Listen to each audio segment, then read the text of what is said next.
आदमी से एक गलत आदमी को छेड़ रहे हैं, एक रिसर्चर हैं। और जब एक रिसर्चर जब रिसर्च करता है ना तो धागा खोल के रख देता है। आप सिर्फ दुनिया को गुमराह कर सकते हैं, क्योंकि आप सांसद विधायक है दोनों भाई, तो आपका एक फैन तो आपके ऊपर लगाइए, एक भी साबित कीजिए, साबित कीजिए। नहीं, हम आपको तथ्य दे रहे हैं, पत्रकार बंधु, हम आपको तथ्य जांच करते हैं। मुंडेन का जांच कराइएगा, प्रीति इंटरप्राइजेज का जांच कराइएगा, खेमका का जांच कराइएगा, और अभी इंदू का। ये केवल नाम किन्हीं और का है, सीधा पार्टनरशिप है।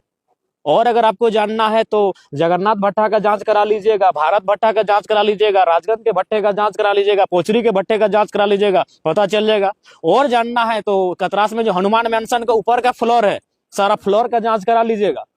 उज्जीवन जो बैंक है उसकी फ्रंट में जितना सारा जमीन उसका जांच करा लीजिएगा। लेडी डूमर में जो 1.5 किलोमीटर का जमीन है उसका जांच करा लीजिएगा। और कितना हम नाम ले रहे हैं, हम हनुमान मैंशन का नाम ले रहे हैं, हम 3 लोगों का नाम लिए। हम अभी उत्तर प्रदेश का जमीन का डिटेल आपको देंगे, वो बताए ना। जयराम महतो तो कहाँ, मेरा बपोती संपत्ति है 4 एकड़ 87 डिसमिल, उसके बाहर बताए, कोई बताए हमको, कोई भी बताए। या मेरे साथ रहने वाले संजय का फरजान जी, दीपक जी हैं, बताए कि इनका भी ग्रोथ हुआ, बताए। ऐसे नहीं होता। आज वो देखिए, एक बात सीधा है पत्रकार बंधुओं, आज इस देश को लोग गुमराह करने लगे हैं धर्म के नाम पर। जब अखबार में एक दिन छपा था उनके पास कि 12,000 करोड़ की संपत्ति है, तब उनको किसी ने आइडिया दिया होगा कि अभी देश में राम जी का माहौल है, आप राम मंदिर का स्थापना कीजिए। एक बात कीजिए, हम लोग अगर कोई भी गांव में मंदिर नहीं, वो यज्ञ का कार्यक्रम करते हैं ना, तो कम से कम 6 महीना की तैयारी करते हैं, कम से कम 100 गांव में चंदा उठाते हैं। अगर मंदिर की बात करें ना, तो हमको याद है मेरे गांव में एक मंदिर है जो 1964 का स्थापना था, वो मंदिर आज तक प्राण प्रतिष्ठा नहीं हो पाया। क्योंकि एक मंदिर बनने में 30 साल 40 साल कितना लोग करते हैं, पहले पिलर बना के छोड़ते हैं, फिर ऊपर जाते हैं, फिर लिल्टन करते हैं, फिर पेंटिंग करते हैं, फिर कलश स्थापना क्या प्राण प्रतिष्ठा करते हैं। लोग हजारों गांव का चंदा करते हैं। तो आप बताइए कब टेम्पो घुरा था उस चंदा उठाने के लिए, और नहीं तो फिर कहां से आएगा पैसा। धर्म आस्था का विषय है, सबको अपनी आस्था का सम्मान करना चाहिए। लेकिन मैं आज फिर कहूंगा, जब धर्म की बात कोई साधु करे सुहाना है, धर्म की बात कोई पैगंबर करे अच्छी बात है, धर्म की बात कोई जीसस करे अच्छी बात है। अगर कोई राजनेता धर्म की बात कर रहा है, सोच लीजिए वो अपने अवैध कारोबार को उसके आड़ में छुपाने का प्रयास कर रहा है। वो आपकी शिक्षा, आपके स्वास्थ्य को, आपके रोजगार को उसके आड़ में छुपाने का प्रयास कर रहा है। आज वो कह रहे हैं कि राम भक्त होना गर्व की बात है। ये कौन सा राम भक्त है जो अपनी चाची को अपने बेस्या शब्द से नवाजा, सार्वजनिक जगह पर? बेस्या नहीं, बेस्या का जो विकृत शब्द होता है, तो शब्द ये कौन सा राम भक्त है भाई जो बेस्या शब्द अपने सार्वजनिक हजारों लोगों के बीच में मीडिया के सामने अपनी चाची को संबोधन किया? आज अगर हिंदुत्व की बात करें तो बेटियों को लक्ष्मी का दर्जा दिया जाता है। अरे आप कौन से धर्म के और कौन से राम भक्त होने का दावा कर रहे हैं जो अपनी बेटियों के नाम पे आप शराब का टेंडर लेने लगे हैं? कौन से धर्म की बात करने लगे हैं? वही धर्म रवि महतो नामक एक मजदूर को इतनी कंटिन्यू गालियां दी उनकी मां को लेकर, जिसका कोई आप चला नहीं सके, चैनल में लोग काट के चलाएं, कंटिन्यू गालियां दी गई। रवि महतो नाम के वर्कर को बाघमारा विधायक इतनी कंटिन्यू गालियां दी, उसमें कम से कम 100 बार उनकी मां को लेकर गालियां दी गई। और आप वही बोले, तो अगर अपने अपराध को ढकना है आज की डेट में, तो भगवान राम जी का नाम लीजिए। और जनता भी, कार्ल मार्क्स ने ऐसे 150 साल पहले कहा था कि धर्म को लोग अफीम की तरह इस्तेमाल करेंगे, और बिल्कुल आज के राजनेता धर्म के नाम पर उसको अफीम से भी खतरनाक इस्तेमाल कर रहे हैं। उनके सोचने की शक्ति को शून्य कर दे रहे हैं बिल्कुल। और अगर वो इतने में राम भक्त है तो मैं उनसे पूछूंगा कि खाली बता दे कि रामचंद्र। सभा के बाद हम लोग वहां से निकल गए थे, तो उस पर एक केस हुआ था, और उसी केस के सिलसिले में आज न्यायालय आना हुआ। क्या आचार संहिता? नहीं, हमारे कई साथियों पर आरोप लगा था कि हमको वहां से भगा दिया गया था। जो लोकसभा चुनाव में बहुत बड़ा एक फिल्मी अंदाज में एक वाकया घटित हुआ था, तो उसी का प्रकरण है। सर हाजिर हुए हैं, क्या उम्मीद करते हैं? देखिए, हम लोग उम्मीद यही करते हैं कि उचित न्यायालय से अपेक्षा भी है कि वह बेहतर न्याय करेगी, और अभी तक जितने भी केस हुए हैं उनमें बेहतर ही न्याय मिला है। देखिए, अच्छा एक बात बताइए कि आप जो है अनूप सिंह के गोद में बैठकर? नहीं, बिल्कुल।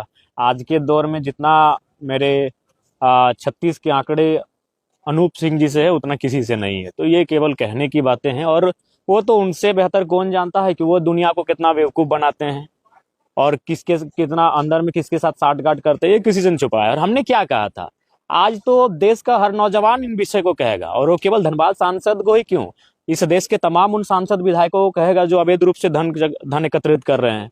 आज भुखमरी है, लाचारी है, गरीबी है, और उसी राज्य में, उसी देश में कोई विशेष आदमी है जिसे हम लोग विधायक, सांसद या ब्यूरोक्रेट्स कहते हैं, उसके पास लाखों नहीं, करोड़ों नहीं, हजारों करोड़ की संपत्ति है, तो ये तो कोई भी कहेगा। और हमने तो ये कोई आरोप नहीं लगाया, ये तो एक याचिका दायर हुई है, एक सुप्रीम कोर्ट में एक याचिका दायर हुई है, और उस याचिका के आधार पर न्यायालय ने राज्य सरकार को एक संदेश जारी किया है कि आप इस पर जांच करें, आप इस पे देखें कि ये क्या क्या है मसला। और बिल्कुल आज धनबाद सांसद की आयु 50 वर्ष है, और कोर्ट में दायर एक याचिका के अनुसार उनके पास 40,000 करोड़ की बेनामी संपत्ति है। यदि मान लें कि आज के बाद वह 30 साल और जिए, 80 साल एक संतोषजनक उम्र होता है, 30 साल और जिए, तो अगर वो उस बांटे, चूंकि वो बांटते भी हैं, अब बांटना चाहिए, अगर बांटने भी लगे ना तो एक दिन में 3-3 करोड़ रुपया बांटेंगे, फिर भी उस पैसे को खत्म नहीं कर पाएंगे अपनी पूरे जीवन में। और एक आदमी बड़ी मुश्किल से, एक मध्यम मिडिल क्लास फैमिली का आदमी एक दिन में बड़ी मुश्किल से 100, 200, 250 रुपये खर्च करता है।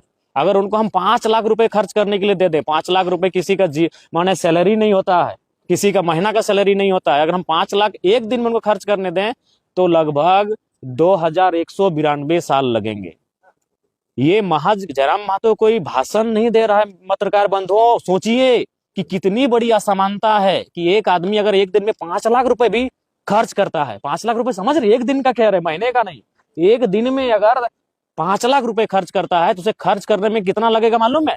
जितना अभी हम 2026 चल रहा है, यानी 2192 साल लगेंगे, माने 2000 साल से ज्यादा समय लगेगा खर्च करने में। सोचिए कितनी बड़ी असमानता बनी है। और ये हम नहीं कह रहे हैं, ये तमाम तथ्य कह रहे हैं, रिपोर्ट्स कह रहे हैं कि उनके पास 40,000 करोड़ की संपत्ति है। उसे अब ये तो आप भी जानते हैं और हम भी जानते हैं, बता ही देते हैं। मुंडेन कंपनी का थोड़ा जांच करवा लीजिए, बड़ी फैन फॉलोइंग नहीं, पेड करते हैं लोगों को, फैन फॉलोइंग कुछ नहीं है, उनको अकेले कहीं जाने भेजिए, कोई मार्केट में कोई प्लेस में 2 आदमी नहीं, वो पेड जो लोग हैं वो मेरे बारे में लिख दे, कोई फर्क नहीं है। लेकिन आप तथ्य लाइए ना, हम किसी को दान भी देते हैं तो अपना व्हाइट मनी देते हैं, हम चेक काट के देते हैं, कहाँ है 1 रुपया एक्स्ट्रा आइए ना, कहाँ हमने जमीन खरीदा है? हम डुमरी में रहते हैं, भाड़े के आवास में रहते हैं, क्यों न मेरे जिले से बाहर है, वो गिरिडीह जिला पड़ता है। और हम अभी तो अभी 4-5 किस्सा सुनाए हैं आपको। अभी देखिए ना, रिसर्चर के सामना कर रहे हैं, तो रिसर्चर कहाँ रिसर्च करेगा ना, उनको होश नहीं ठिकाने आएगा तो बेकार कहिएगा। वह उनकी यात्रा मंगलमय हो, मुझसे, मैं उनसे व्यक्तिगत मेरी कोई लड़ाई नहीं है, बिल्कुल मैं उनको आज भी बड़ा भाई मानता हूं, लेकिन गलत नीतियों की मैं आलोचना करूंगा। एक और जहां गरीबी का और अमीरी के बीच खाई उत्पन्न हो रही है, एक और हम जहां शिक्षा के अभाव में पढ़े लिखे नौजवान दम तोड़ रहे हैं, एक और जहां स्वास्थ्य के अभाव में प्रतिदिन हजारों लोग की जानें जा रही हैं, और उसी देश में कोई सांसद, कोई विधायक, कोई ब्यूरोक्रेट्स अगर हजारों करोड़ की बेनामी संपत्ति रखेगा तो मैं सवाल करूंगा। बिल्कुल उनको मैं बड़ा भाई मानता हूं, लेकिन मैं सवाल करूंगा, और सवाल का जवाब उनके पास नहीं। अगर है तो आप रिसर्च करें, मैं आपको तथ्य दे रहा हूं, जाइए लड़े डूमर का वो जमीन देखिए। अभी तो पलमा भी जा रहे हैं, पलमा भी रिसर्च करने जा रहे हैं कि पलमा में भी एक जमीन का मामला हमारे संज्ञान में आया है। उसके बाद वो क्या कह रहे हैं, बागमारा जो विधायक है वो कह रहे हैं कि कोयला का गाड़ी जितना पार हो रहा है डुमरी में, तो आप लोग आंदोलन किए, ठीक है, सेटिंग हो गया। नहीं कोई सेटिंग नहीं हुआ, ठीक है। अगर आखिर हम पैसा तो लेते होंगे, कहाँ इन्वेस्ट किए? घर, मेरा घर वही हाल है, मेरा वही खपरे का घर है, हम कहाँ इन्वेस्ट किए? आज मेरे घर के लोग उसी हाल में जीवन यापन कर रहे हैं, आज जयराम महतो उसी हाल में जीवन यापन कर रहा है, एक वो गाड़ी में हम घूम रहे हैं, कहाँ इन्वेस्ट कहाँ किए? ठीक है, मेरे इर्द गिर्द जो रहते हैं, मेरे दोस्त रहते हैं, उनके पास भी अगर उनका जीवन भी अगर एकाएक चमक जाता तो आप कहते हैं हम इन्वेस्ट कहाँ कर रहे हैं या क्या कर रहे हैं? उसको मैंने मिट्टी के नीचे हम छुपा के रख रहे हैं क्या? पैसा कानून जो लागू हुआ उसमें बोलते हैं पिछले दरवाजे से जाते हैं। कौन सा पिछला दरवाजा? हम जहां जाते हैं सामने के दरवाजे से जाते हैं। प्रमाण करे ना, वो प्रमाण करे। एक भी हमने तो नाम लिया, लेडी डुमर का चरित्रमानस को किसने लिखा है और मूल रामायण को किसने लिखा है और कब की तारीख में लिखा है, और एक दोहा सुना दे। राम भक्त है ना भाई, मैं दोनों भाइयों को जो अपने अवैध कारोबार को राम जी के आड़ में छुपाने का प्रयास कर रहे हैं, अपने एक धार्मिक माहौल में अपने अवैध कार्यों को छुपाने का प्रयास कर रहे हैं, मैं उन्हें सीधा आपके माध्यम से चुनौती देता हूं, एक पंक्ति सुना दे रामचरितमानस या रामायण का, और ये भी बताना कि रामायण वाल्मीकि जी ने कौन सा किताब लिखा है और गोस्वामी तुलसीदास जी ने कौन सा किताब लिखा है, यही तो बता दे वो, और कौन साल में लिखा है, अनुमानित किस साल में लिखा है, क्योंकि उस समय का एग्जैक्ट डेटा किसी के पास नहीं है। अनुमानित होगा कि भाई इस सदी में, इस सदी के मध्य में लिखा गया है या फिर इस दशक में लिखा गया है। उससे साल बता दे कि गोस्वामी तुलसीदास जी ने कौन सा किताब को लिखा है और महर्षि वाल्मीकि ने कौन सी किताब को लिखा है। सांसद जी के घर में सांसद विधायक तो है, अब मेयर की भी तैयारी कर रहे हैं। वो ये तो यही, हाँ। अब राम जी को और एक बात, राम जी ने पूरे राजपाट का त्याग कर दिया, वो बागमारा का त्याग नहीं कर पाए। वो 6 विधानसभा यानी सांसद बन चुके थे और वो बाघमारा का त्याग नहीं कर पाए और कह रहे राम भक्त हैं। जी नहीं, राम भक्त आज के दौर में जो त्याग कर सके उनकी तरह, जो उनकी तरह मर्यादित हो सके, जो उनकी तरह आचरण रख सके, वो राम तो भक्त है। जो उनके नाम पर अपने काले कारनामों को ढकने का प्रयास करे, गलत बात है। राम जी को भी आज लोग मोहरा बना रही है। बहुत दुख की बात है कि धर्म को लोग मोहरा बना रहे हैं, भोली भाली जनता उसमें उलझ जा रही है। मैं किसी भी धर्म और किसी भी आस्था के खिलाफ नहीं हूँ, लेकिन अगर कोई राजनेता अपने अवैध कारोबार को, अपने गलत कार्यों को, धर्म को मोहरा बनाकर ढकने का काम करेगा, तो मैं एक वैज्ञानिक युग में रहने वाला युवा जरूर मैं जनता को तो ये कहूंगा, भाजपा जो है दलीय आधार पर जो चुनाव की बात कर रही है नहीं, लगातार हो जाना चाहिए। दलीय आप आधार इससे पर हो जाना, सहमत हैं? हम सहमत हैं। भारतीय जनता पार्टी के इस विचार का हम समर्थन करते हैं कि दलीय आधार पर चुनाव हो जाना चाहिए। नगर निगम चुनाव आपकी पार्टी पे